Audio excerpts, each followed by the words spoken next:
Vamos lá, pessoal. Bom, no vídeo passado eu falei sobre a atividade 7. Como eu disse, é uma atividade de sistematização dos argumentos no período de 1925 a 1931 do jogo Cosmic,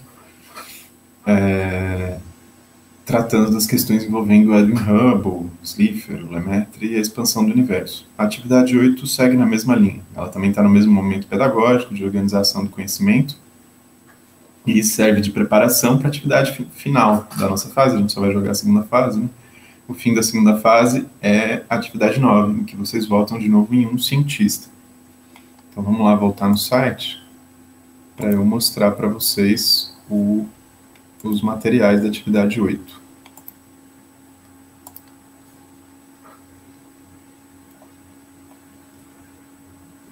De novo, né, o site é o site do PIB de Física. E lá tem todos os materiais, né? Então, relembrando que a atividade 6 é a rota no país, né, investigação, 7 e 8 são organização do conhecimento, e 9 vocês vão finalizar voltando no cientista. As fichas estão aqui, né, de 1925 a 31, e aqui estão os materiais que eu vou explicar para vocês. No vídeo passado eu expliquei esses 3, né, da atividade 7, agora eu vou explicar os materiais da atividade 8, roteiro para o aluno e roteiro para o professor. Então, começar pelo roteiro para o professor. A atividade 8 fala sobre Lemaitre, Hubble e expansão do universo. O objetivo é o mesmo objetivo da atividade 7 envolvendo a natureza da ciência, né? Continuar a ideia de que o Hubble não descobriu a expansão do universo sozinho em 1924. O conceito de descoberta envolve vários contribuidores e que a descoberta é um processo coletivo, contínuo, né? Que tem vários, não é pontual, não foi um ano só.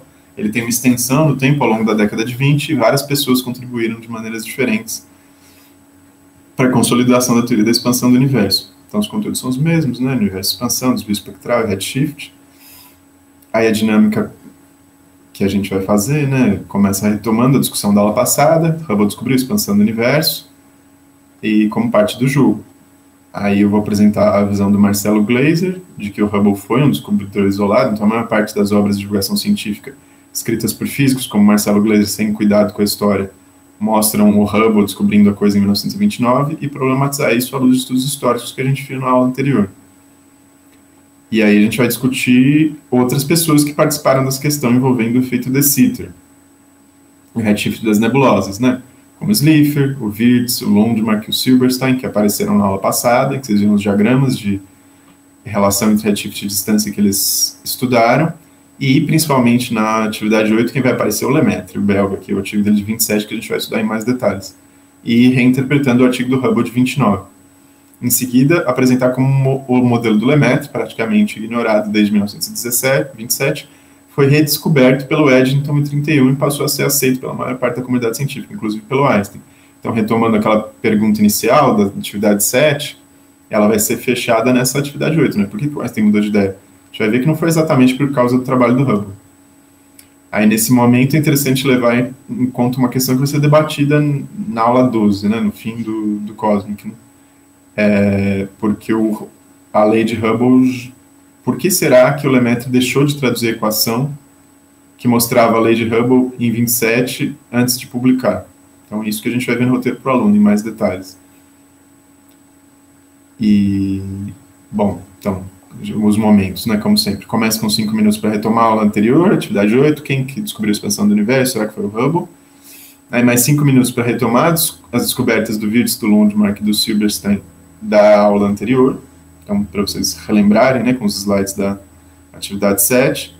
Depois, o roteiro dos alunos, que é o que eu vou explicar mais nesse vídeo, né, esse momento 3 aqui, que é o que tem de realmente novo, tirando a retomada da aula anterior, que trata do artigo do Lemaitre de 27 e como que o Eddington reconheceu o artigo e contribuiu para a tradução para o inglês em 1931. Seus modelos de diferentes posições sobre o começo do universo. Levantar a questão de por que o Lemaitre não traduziu. Então, esse é o objetivo central desse vídeo. E aí, no final, seria a apresentação da próxima aula, que vocês têm que definir qual o prêmio, né? A atividade 9 que vocês vão fazer sozinhos em casa, não vai ter um vídeo para isso, é só vocês escreverem o argumento de qual cientista, retomando o argumento da atividade 6, né, que foi num país. Bom, então, esse aqui foi o roteiro para professor, tá aqui o roteiro para o aluno. Então, eu vou fazer oralmente, né, bem rapidinho, só lembrando, né, que a nossa ideia é discutir quem descobriu a expansão do universo, porque na aula 7 a gente viu que vários astrônomos de vários países estavam interpretando os diagramas semelhantes ao do Hubble, antes do Hubble, que mostravam uma relação talvez linear entre redshift e distância. E tinha discussões, astrônomos que propuseram que tinha uma relação linear, como Silverstein, outros que discordavam, como Lundberg, que falavam que a relação não era linear, e a questão em discussão era como medir essas distâncias, né? Todo mundo sabia que os redshifts se acumulavam como desvios para o vermelho, mas as medidas de distância dos corpos era uma questão que ainda estava em aberto, né? A gente viu que uma contribuição importante do Hubble em 29 foi medir distâncias de corpos que estavam bem mais longe. Então ele é um especialista, aí, a gente pode dizer, na parte horizontal do diagrama, né? A medida de distância. E aí aqui na Fundação Rockefeller a gente tem um relatório sobre um cientista que já apareceu mais pouco, né, na primeira fase, o Georges Lemaître. Ele foi um padre cientista belga, mas que no nosso jogo aparece na França, né, por questões técnicas, que chegou de modo independente nos mesmos resultados obtidos por Friedman. Lembra? O Friedman é aquele russo que apareceu bastante na primeira fase, no embate com Einstein. O Friedman defendia o universo em expansão, as equações da relatividade geral, e o Einstein não aceitou, depois de reconhecer um erro que ele tinha cometido, mas achava que não tinha sentido físico, né, as equações do Friedman. Soluções teóricas para as equações da relatividade geral, mostrando modelos de universo em expansão. Isso foi o que o Friedman achou. Em 27, o Lemaître publicou o artigo Un univers homogène de masse constante et rayon croissant, rendant compte de la vitesse radiale des nébuleuses extragalactiques. Eu não sei falar francês direito não, só fiz uma graça, mas na revista belga, os Anais da Sociedade Científica de Bruxelas.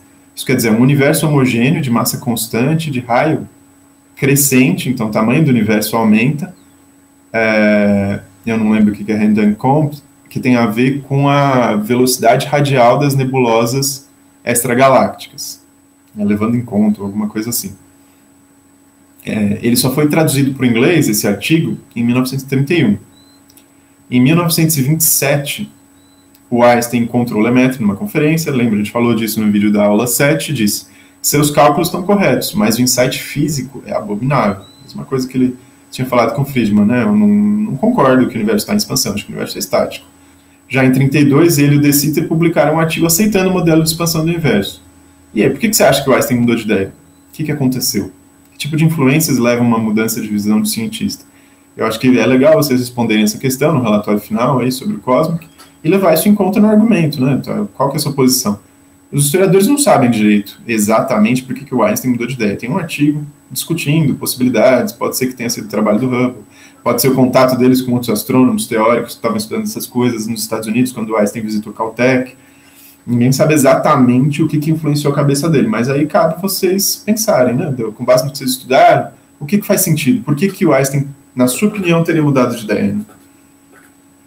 O Lemaître deduziu, teoricamente, nesse artigo, a relação V igual a KD, que é o que hoje é conhecido como lei de Hubble, né? A velocidade é uma constante, K, proporcional a D, a distância, a partir das soluções das equações da relatividade geral.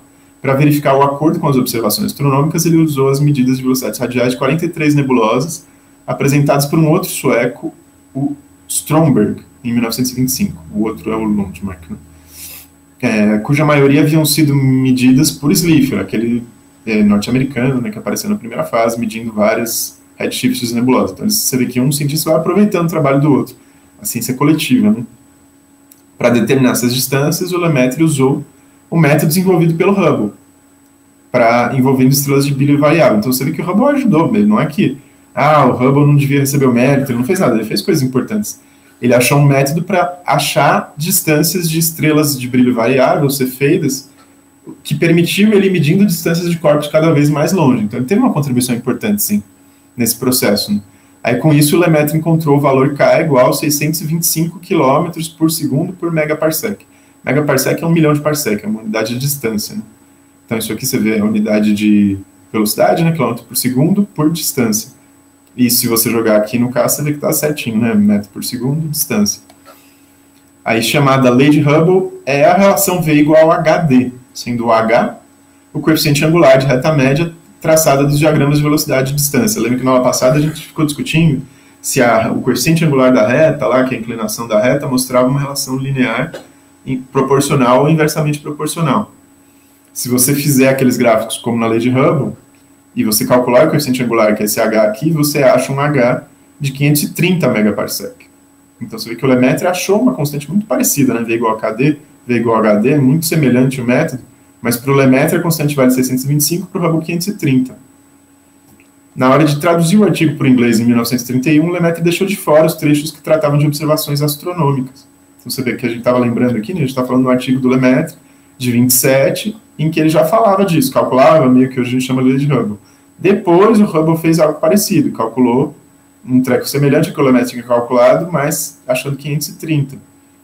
Aí na hora de traduzir em 1931 para o inglês o que ele tinha feito, quando o Eddington descobriu, o Eddington é um astrônomo inglês, que já era bem renomado, lembra, fez aquela expedição para testar a teoria do Einstein, ficou muito famoso, e o Lemaitre era um francês que ninguém conhecia, bem pouco famoso. Aí ele falou, nossa, esse Lemaitre tem um achado importante aí para a cosmologia, vamos traduzir o artigo dele. E falou para o Lemaitre publicar em inglês, em 1931, o artigo dele. E aí, só que aí ele tirou parte do artigo dele em francês, ele só traduziu para o inglês a contribuição teórica para a expansão do universo que já tinha sido feita pelo Friedman. E tirou a parte nova, né, a parte de observações astronômicas e essa parte de calcular a constante de Hubble, que eu chamo a constante de Hubble, né? Alguns acham que o Lemaitre foi pressionado pelos editores da revista, pela influência do Hubble e do Eddington, para não tentar disputar com o Hubble sobre os métodos da descoberta da relação redshift-distância.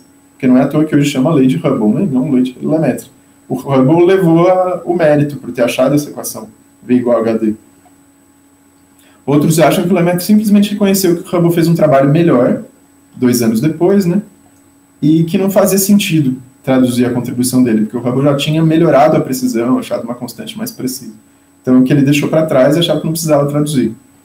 E aí, o que você acha? Será que o Lemaitre não incluiu a equação dele, 24, hoje conhecida como lei de Hubble, na tradução do artigo? Qual dessas duas opções? Aí fica aí, né, para vocês colocarem no argumento de vocês e verem o que vocês acham sobre isso. Bom, gente, então essa é uma aula mais curtinha, né?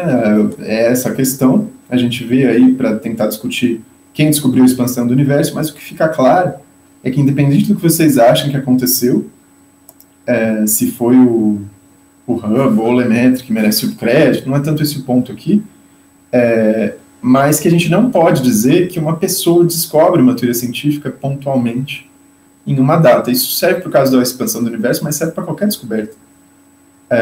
Às vezes se diz, o Einstein descobriu a relatividade restrita em 1905. Não, ele não fez isso. Tinha outros autores importantes que contribuíram para isso, antes, na mesma época. Toda suposta descoberta não foi feita num ponto isolado, pontual, por só uma pessoa. É sempre um processo, porque descobrir uma coisa nova envolve estudar, ter um arcabouço teórico, fazer uma hipótese, testar isso, convencer as pessoas de que aquilo realmente é novo, tudo isso leva tempo. Então nunca é uma rajada, uma maçã que cai na sua cabeça e você descobre a gravidade. Não. O Aristóteles já estava estudando a gravidade. O Newton não descobriu a gravidade, não faz sentido isso. Todo mundo sabia o que era gravidade na época da Grécia Antiga. O Newton contribuiu junto com outros para mudar as teorias do Aristóteles sobre a gravidade na época dele. Mas muita gente, além do Newton, contribuiu para isso. Muita gente mesmo, um monte de gente lá na época medieval, Buridan, Orésio. Então isso serve como lei geral. Nunca uma descoberta é feita só por uma pessoa em uma certa data. Uma pessoa sempre contribui para esse processo coletivo. O Cosmic foi investigado numa escola pública, né, na escola Ana Rosa, a primeira vez que foi feito, como parte da minha dissertação de doutorado, e especialmente sobre essa aula saiu um artigo na Revista Brasileira do Ensino de Física. Eu vou deixar na descrição o link para esse artigo, e o artigo trata justamente dessa questão, né? Quem descobriu a expansão do universo discute à luz do filósofo da ciência Thomas Kuhn o conceito de descoberta. Então, é um aprofundamento aí para quem está mais interessado em filosofia da ciência, como é que se dão as descobertas e como a gente pode ensinar melhor sobre história e filosofia da ciência com base nessa ideia de que as descobertas não são pontuais, né? Que é um problema muito comum. A gente vê aí muito material sobre cosmologia perpetua esse erro, que é um serviço para a área. Bom, então agora na atividade 9 não vai ter vídeo e vocês devem votar num cientista.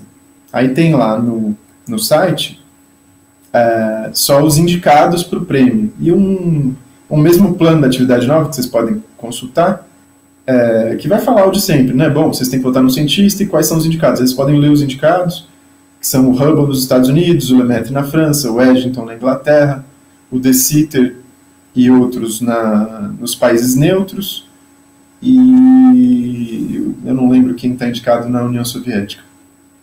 Enfim, aí tem um sobre cada país, um indicado, um resuminho de porquê, para vocês olharem, considerarem e votarem, então, eu acho que é o Bronstein, né? Não tenho certeza se o Bronstein já aparece na União Soviética, enfim. E aí vocês fazem o voto final de vocês. Acho que não, acho que o Bronstein aparece só na terceira fase. Bom, então tá, gente, um abraço e bons estudos aí para vocês.